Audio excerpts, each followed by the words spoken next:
Hey everybody, I thought I'd upload to my YouTube channel. That way at least I can save the video. When I do this on Facebook, I can't save them, and I hate that. So, I want to keep them because, just to send out as reference. Sometimes people need to hear it more than once. And what I'm about to say is going to get a lot of you upset, maybe. If you've seen my first video, maybe some of you realize what I was trying to get out of the allegory. Remember, Christ spoke in allegories. He spoke in parables. So they tell us. And so a lot of you who are here are led here because my name is Truther for Life. Well, it's Jen, but I'm Truther for Life. And, if you're a truther, you've been led here. Hopefully. If I'm getting out there, I'm just starting. So I don't have anything spectacular. I'm just speaking from the heart and having a very close connection with our Father Creator. And I'm going to tell you something about my life, first of all. I was raised in a religious household by my grandparents. My grandma was a devout Catholic. My grandfather was more Baptist-y. They didn't really get along when it came to religion. My grandma raised me Catholic, and from the time I was 5 years old, when I stepped foot in a church, my baby cousin was being baptized. And I believe it was at St. Sylvester's Church in Warren, Michigan. And the priest was giving out this, he was doing this like with incense and censers, and something popped in my mind and said, this is like a magic show. It's like something didn't feel right.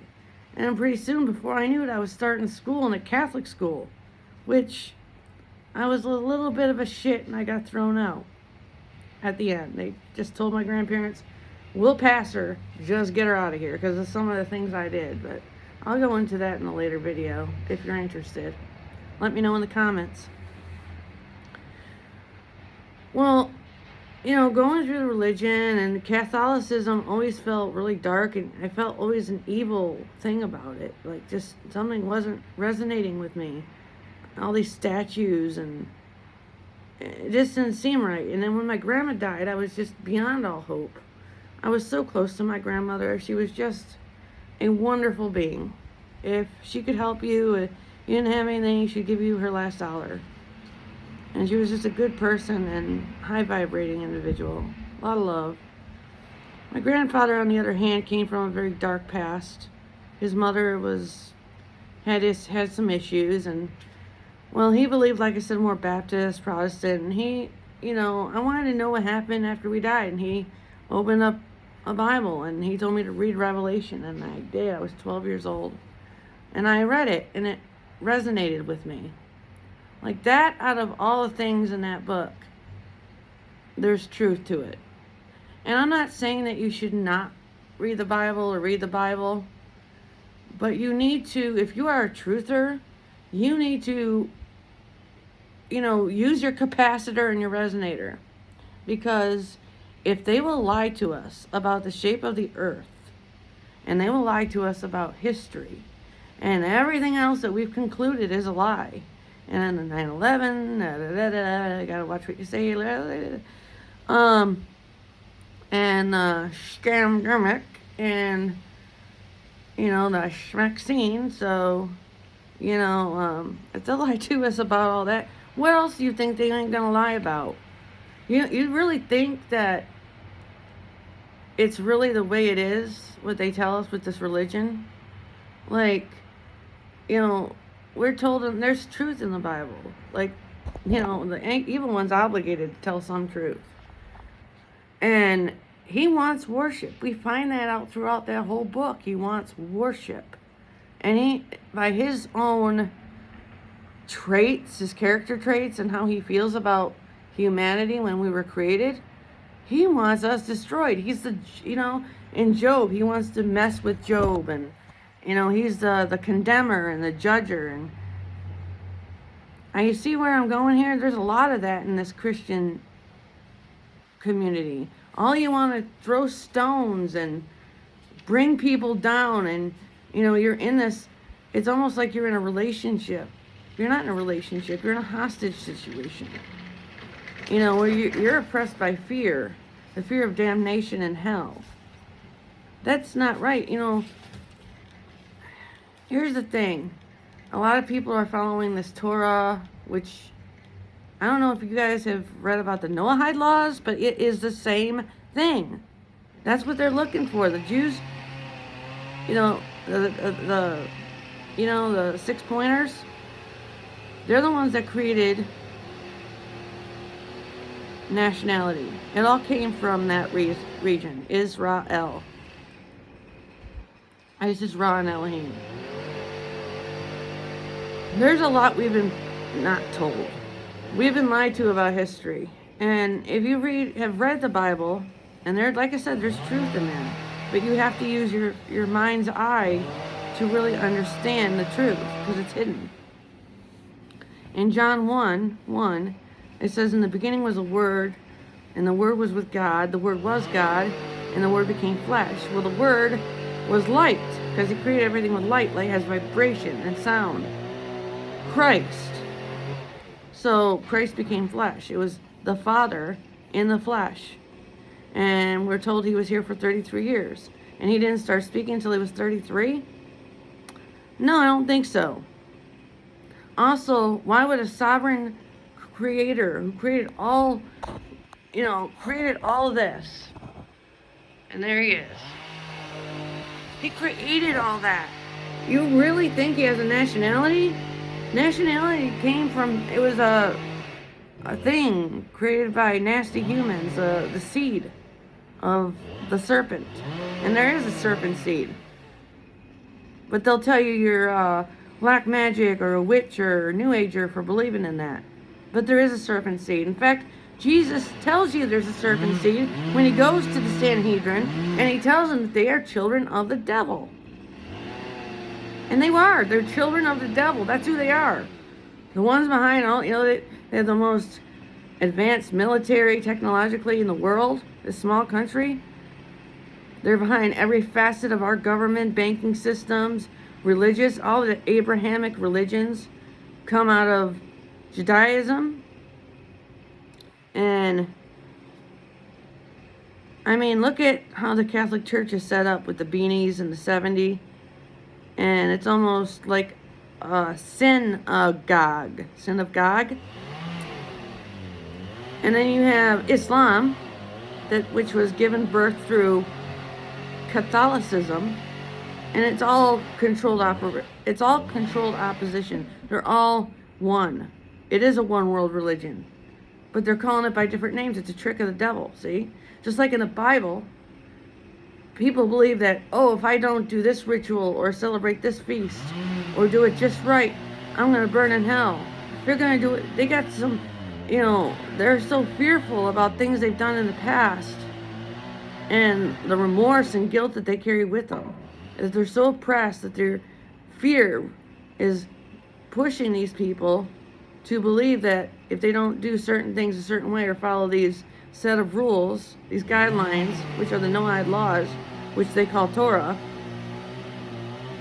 that they're going to burn in hell. And I'm going to tell you, our Father, our Creator, He is a creator. He's not a destroyer. He's a creator. And I'm going to tell you something else. By the guidelines of Torah and the Bible, which is, by the way, brand new.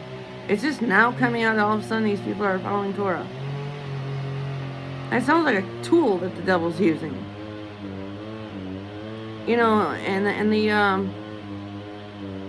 There can't be two villains in one book. I mean, how can they're saying that God is this condemning nationalist, bigot, murderer, hateful?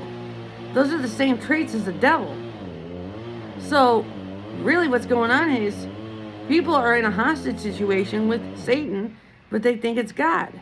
And it's not God, the Creator. Remember, He wanted to exalt Himself. He was going to have everybody worshiping Him. He's going to exalt Himself above God and everything that is God. And He's doing that. And He's using religion to do it. You understand? My life has not been easy. As I told you, I grew up in a religious household. My great-grandma was very spiritual. She believed the earth was flat. She believed we never went to the moon. God bless her. She was born in 1899. She always said that there were guardian angels around me, that I was destined for great things, and God really has divine purpose for me. I didn't understand what it meant. I was real small. I'm glad I got to know my great-grandma. And they always, when my great-grandma was killed when I was 8 years old in a nursing home, it really killed me inside. I love that woman, but I'm glad I got to meet her, and I know she's in a better place. I know that. I don't believe, I know. And there's a big difference in that too. But here's the thing. By the guidelines of the Torah, and if this is what we're supposed to do to get God's divine blessing on us, no one in my home ever did that. I never did that growing up. I wasn't even aware we had to do that growing up, and I was very close to God. When I opened the book of Revelation, it resonated with me. Blessed are those who keep these words. I started watching the skies and watching for things going down as they did and leading to those times, and we are. I believe that with all my heart. That's truth. But I've always been brought up to believe, with the exception of my grandfather, who was very caught up in that matrix and hell, damnation, and all that. My grandma, I was always understood that God is good and everything He created is good. My grandpa Castro, he's not my by blood, but you know what? Sometimes blood ain't always thicker than water. I've come to learn that. But my grandpa Castro, my grandma Castro, they were very good to me. They were my uncles through marriage, mom and stepfather, but they didn't have to accept me or take me in, but they did. They accepted me as their own grandchild, and they were good. They're such good people. My grandfather passed away, but my grandma is still here, and I'm glad I can talk to her still, and she's humbled me and taught me all kinds of good things, and I'm so grateful for her. And Grandma, if you see this, I hope you do. I love you. Speaking from the heart, I have not made the best decisions in life, but the decisions that I have made, they had consequences. And I've gotten myself into sticky situations which should have either left me in the gutter or killed me. But I got out of it. And this one, my car broke down and coming home from North Carolina in February of 2004. And I didn't have tags. I didn't have any of that insurance. And I was scared. I didn't have money in my pocket. And this guy appears out of nowhere and he has my car towed. Found out it was $2,300 fixed, which I didn't have. I was freaking out. Dealership gave me some soup, and they gave me $25 for eating out later at the restaurant. And later on, the guy picked me up, and I was crying uncontrollably, scared. And this guy put his hand on my shoulder, and I felt immediate peace. His eyes were bluer than any sky you've ever seen. And I knew something was okay. And he had a partner with him. And they both asked me, do I know Christ? And I said, I do. Do you love God? I said, with all my heart and soul. We know. He's got a big plan for you. There's a door you have to shut in order to go forward. And I've been thinking, what doors are these? Well, he put me up for the night. The next day, he picked me up. And he gave me a car. Signed over this Dodge Acclaim to me. And I was like, wow. And he gave me $100 for the road. And I got home. I had a snowstorm in Ohio, and I got home. And when I went to go thank him, I sent a thank you card. I found out this guy doesn't exist. another thing happened when we were moving back in April, and we had gotten evicted because our manager is a jerk, and we had rodents and stuff, and we weren't complying with her accusations of other things, and we ended up getting injured on her property, so she went after us. So anyways, we were evicted, and we live in Saginaw. And when we were down to the wire, we had to be out, and the guy that we were supposed to have move us was supposed to have 2 other people, and he showed up alone. He's in his mid-50s, and well, he got most of the stuff in his first load. We got, to where we were supposed to be, and this other guy came out and asked if we needed help, and he started helping us, and he says, yeah, I'm down on my luck. I could use a little bit myself. And I asked him where he's from, and he said, nowhere in particular. I'm a wayfaring stranger. Okay. I've ordered a pizza and asked him to break bread with us. He didn't want any. And I thanked him. And as I gave him the money, he went out the door. And both my husband and the man who helped move us saw him disappear into thin air, dematerialize. And sometimes when we're hard on our luck, sometimes you're walking, you find money. I believe it's these angels that, these angels, messengers that, we give money to. And I believe that's exactly what he was. I believe that's, blessings from angels. I really do. There are angels. They want you to believe that that's, dark worship again. And, it's not where we're worshiping the angels. We're grateful for the angels, but we're grateful we worship the one who sent it to us. I mean, he doesn't demand worship, the Father. He doesn't have to. Because if people knew how great and wonderful and loving he really is, they'd follow him anyways, right? Why would a creator demand all this?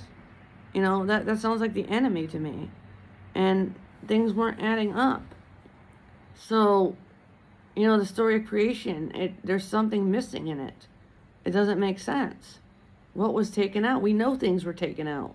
A lot of us we're caught up in the religious matrix. It was taken out. We know things are hidden under the Vatican. We know what the Vatican's all about. They're into satanic worship, but yet they're the head of Christianity. And they had something to do with writing the Bible and in cahoots with the Hebrews and all that. Come on, something's got to tell you deep in your heart that this isn't how it's supposed to be. And if Christ came free to break us from these chains, and his yoke is not heavy, shouldn't it tell you that you're being led into the greatest deception of all time? And the book tells you. When people are out there worshiping a book and this character pretending to be, masquerading and basically gaslighting our creator, pretending to be our creator, and getting you to, pretentiously follow him. So I feel free, and like I told you about those blessings, the angels, and there's another one I could get into. I don't want to get into on here. Was even bigger than that. But by the standards of which all these people following Torah and this new wave Christianity coming in with the Hebraic Noahide laws, by those standards, I shouldn't have been deserving of those miracles, because I am by no means followed them. And I just know that God is good and we serve a good God. And I've always gone with that. When I asked him to reveal himself to me 2 years ago, he did. He showed me. I asked him, come on, show me who you are, because I know you're not this evil, hateful being. It doesn't make sense. And he did. He showed me, and he broke me free. And I love him so much. And lately, when I've gotten closer to him and understanding new things, and I get confirmations more and more and more every day. New revelations and confirmations to go with them. And I feel joyful and happy, and the light that I feel from him, I want to share it with the world. We do have energy, we have vibration, and there's more of him in us than we realize. How our mind was created. And they put chemicals in our waters and our foods to block that chemistry in our brain to where it doesn't resonate or vibrate the way it should be, like a fine-tuned engine. And that's exactly what our Creator is. He's the most amazing engineer and architect of all time.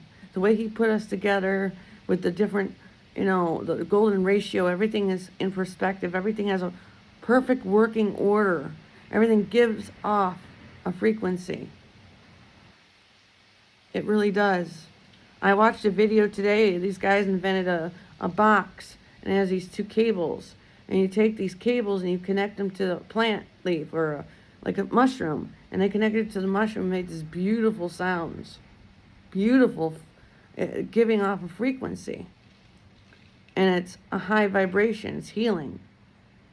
When you hear someone playing the Tibetan drums or the kettle drums, it resonates with you. You feel like you're at the beach, and the beach is you feel connected to the Father when you're by a big body of water. You really do. Walking barefoot through the grass, there's this connection, this electrifying connection.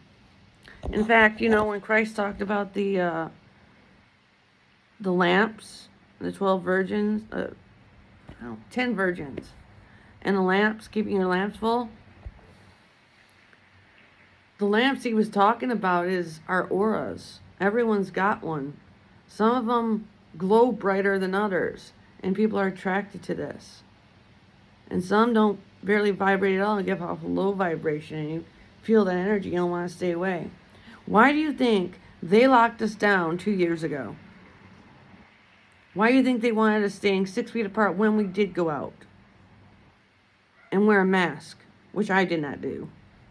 Didn't follow those, because I knew exactly what it was when it came out. But they wanted staying 6 feet apart so another person couldn't feel because the resonant energy doesn't extend past 5 feet. And when we're close to someone, hugging them, we're sharing an energy. It's, an energy coming together. It's literally electrifying. But we all have this energy, and when we speak, when we react to the things of the world, and something on the news comes up, and we get they try to entice a reaction from us, because the TV is not only a for programming. It transmits. It also pulls in. It's an energy. It sucks your energy. It's a receiver and a transmitter, is what I'm trying to say. So when you react to things, that energy's going somewhere. It's being loosed. Just like this election coming up, you're going to the polls to vote and elect, give power to somebody over you. You're using your energy to give someone else more energy. And they're feeding off your negative energy. These demons behind all this stuff, they are fat. And we need to start starving them. We need to not, react so much to these things. We know what it is. We know what they're doing. We're not going to give them that pull. And, when you're truly connected to the Father and you start learning that everything vibrates and gives off an energy, you want to share that energy. You become like a lighthouse upon the stormy seas, all the lost ships, and you are the beacon of hope, bringing them into the safe haven. And you hope that light, they want to share it with others and bring more ships in. We want to share that light. We need to, all together, we shine bright. And, when we're bringing in the positive energy and breathing it in, and every time we breathe, we're saying the Creator's name, believe it or not. We're praising the Creator when we breathe. That's another thing. It's truth. They don't tell you. He's created plants. He's created, rocks with crystals, and they are meant for healing. But they want you to believe they're not, that they're evil to keep you away from what's really meant to be good for you. I'm sorry, I've never seen anybody doing yoga go off and start their head spinning or attack somebody. They're at peace. But the religious people will tell you that Oh no, that's bad. That's these evil spirits. And they can masquerade as light. The only one trying to masquerade as light is Satan. And his name is not what you think it is. It's not Lucifer. It's Azazel. That was the leader of all those fallen angels. He was in the garden, and he was at Mount Hermon. He's trying to keep you away from the light. The light is energy. You got light is everything. Like I said, in the beginning was the Word. Word was with God. The Word was God. And Word became flesh. And that was the flesh energy was Christ. And that's Christ within us, because he walked on this earth. And when he did what he did, when they killed him and he came back to life, he poured out his spirit onto us. Even more.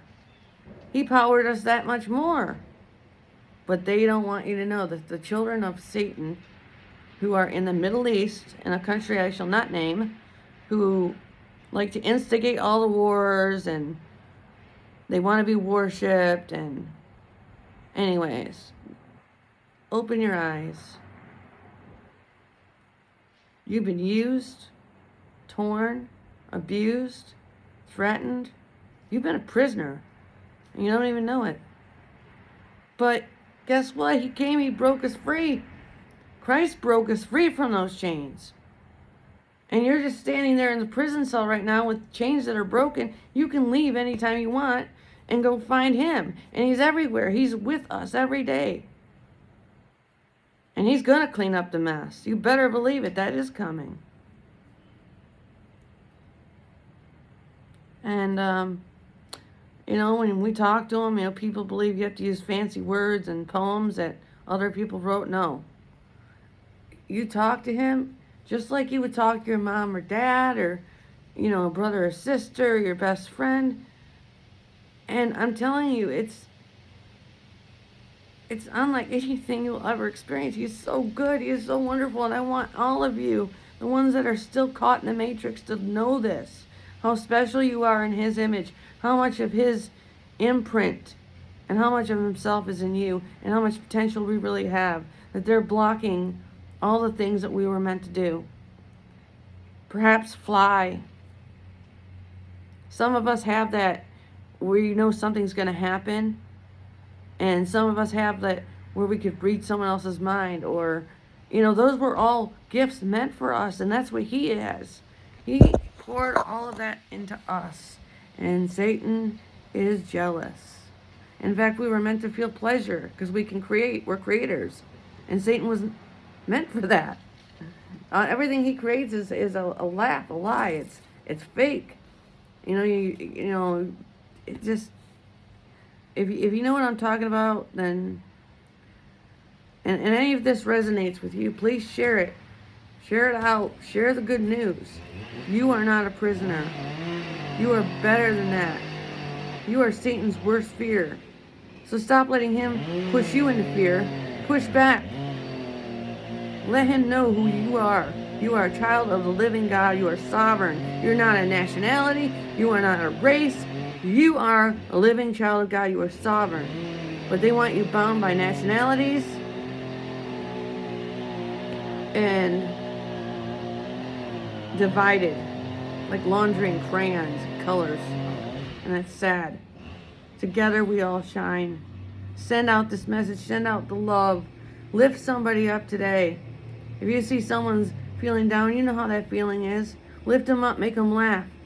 Laughing is the most powerful thing we can do for someone. Telling a joke, lifting them up. You only knew how much that helped people. Make someone laugh. Make someone smile. Make it contagious so other people go out and do it. Find something else every day to be grateful for. Go outside, even if it's cold, and connect with the Father in nature, your animals, the plants, trees, even though they're barren. Go out by the lake. Just find something in nature and just be in that moment. Charge yourself so you can charge the world. You are amazing. Don't ever forget that. You are loved. You're loved by me, and you're loved by our Father. I uplift all of you. I send you healing and love and positive vibes, and just share it with the world, please. I'm out.